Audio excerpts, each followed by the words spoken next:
ఆంధ్రప్రదేశ్ రాష్ట్రానికి వ్యతిరేకంగా అనుక్షణం పనిచేసేటువంటి వ్యక్తి జగన్మోహన్ రెడ్డి. ఈ మాట ఎందుకు జ్యోత్స్న గారు మీరు ఇలా అంటున్నారు అని అంటే, ముఖ్యమంత్రి వర్యులు మంత్రులు వెళ్లి సింగపూర్ లో కూర్చొని ఆంధ్రప్రదేశ్ బ్రాండ్ ఇమేజ్ ప్రమోట్ చేస్తూ ఆంధ్రప్రదేశ్ లో ఈ విధమైనటువంటి ఫెసిలిటీస్ ఉన్నాయి, ఈ విధంగా మేము మీకు అక్కడ రిసోర్సెస్ అందిస్తాము, ఆంధ్రప్రదేశ్ రాష్ట్ర యువతకి మీరు ఉపాధి కల్పించండి, ఆంధ్రప్రదేశ్ రాష్ట్రంలో మీ ఇన్వెస్ట్మెంట్స్ పెట్టండి, మీ ఇండస్ట్రీని తీసుకురండి, ఉన్న యువతకి మీరు ఉద్యోగ కల్పన చేయండి అని చెప్పి వీళ్ళందరూ అక్కడికి వెళ్లి మాట్లాడుతుంటే, ఈ మహానుభావుడు తన మనుషుల చేత తన ఫాలోవర్స్ చేత ఈమెయిల్స్ రాయించాడు. తెలుసా మీకు? ఆంధ్రప్రదేశ్ రాష్ట్రానికి ఎవరు కూడా ఇన్వెస్ట్మెంట్స్ కి రాకండి, ఆంధ్రప్రదేశ్ రాష్ట్రంలో కండ్యూసివ్ ఎన్విరాన్మెంట్ లేదు, పొలిటికల్ రాజకీయ అస్థిరత ఉంది, పొలిటికల్ అన్రెస్ట్ ఉంది, అంబిగ్యూటీ ఉంది, so you please don't come to Andhra Pradesh అని రాస్తారా? మనుషులేనా? బుద్ధి ఉందా? కడుపుకు అన్నం తింటున్నారా, గడ్డి తింటున్నారా? ఎవరైనా సరే మన రాష్ట్రం బాగుపడాలని కోరుకుంటారా, లేకపోతే రాష్ట్రం సర్వనాశనం అయిపోవాలని కోరుకుంటారా?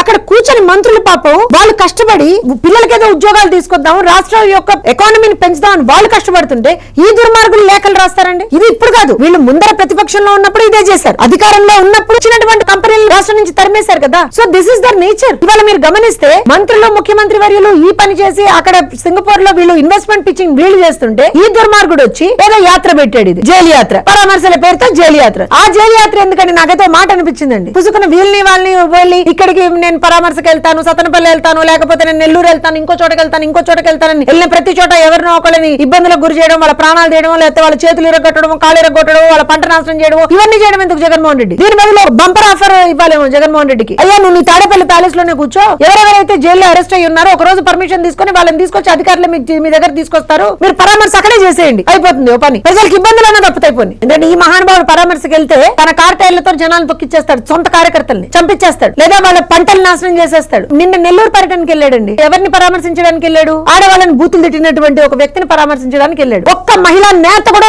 జగన్మోహన్ రెడ్డితో లేదు తెలుసా? వాళ్ళ పార్టీకి సంబంధించిన ఒక్క మహిళా నాయకురాలు కూడా జగన్మోహన్ రెడ్డితో వెళ్ళాల. అంటే ప్రసన్న కుమార్ రెడ్డి మాట్లాడినటువంటి భాషని వాళ్ళ పార్టీ మహిళా నేతలే చీకొట్టారు. అలాంటి వ్యక్తి దగ్గర కూడా ఈ జగన్మోహన్ రెడ్డి వెళ్ళాడు. అంటే మహిళల్ని తిట్టిన వాళ్ళకి నేను అత్యంత ప్రాధాన్యత ఇస్తాను చెప్పుకున్నాను. నేను పోయి మీరు వచ్చినా రాకపోయినా మాకు సంబంధం లేదు, నేను అత్యంత ప్రాధాన్యత ఇస్తా మహిళల్ని తిట్టిన వాళ్ళకని చెప్పుకున్నాడు. పోయి అరే రాష్ట్రం బాగుపడుతుంటే చూడలేరు, వీళ్ళ అటెన్షన్ డైవర్షన్ ఎలా ఉంటుందో చూడండి. అంత బ్రహ్మాండంగా pitched in for the state of Andhra Pradesh and we have got so much huge level of investments మన ఆంధ్రప్రదేశ్ రాష్ట్రానికి తీసుకొస్తుంటే ఒకటి లేఖలు రాస్తాట ఆంధ్రప్రదేశ్ రాష్ట్రానికి రావద్దని చెప్పి, ఇంకోటి ఏం చేస్తాడు ఇక్కడ ఒక పొలిటికల్ అండర్స్ట్ క్రియేట్ చేయాలి, ఒక శాంతి భద్రతల సమస్య క్రియేట్ చేయాలని చెప్పి నిన్న నెల్లూరులో ఆ వీరంగం అది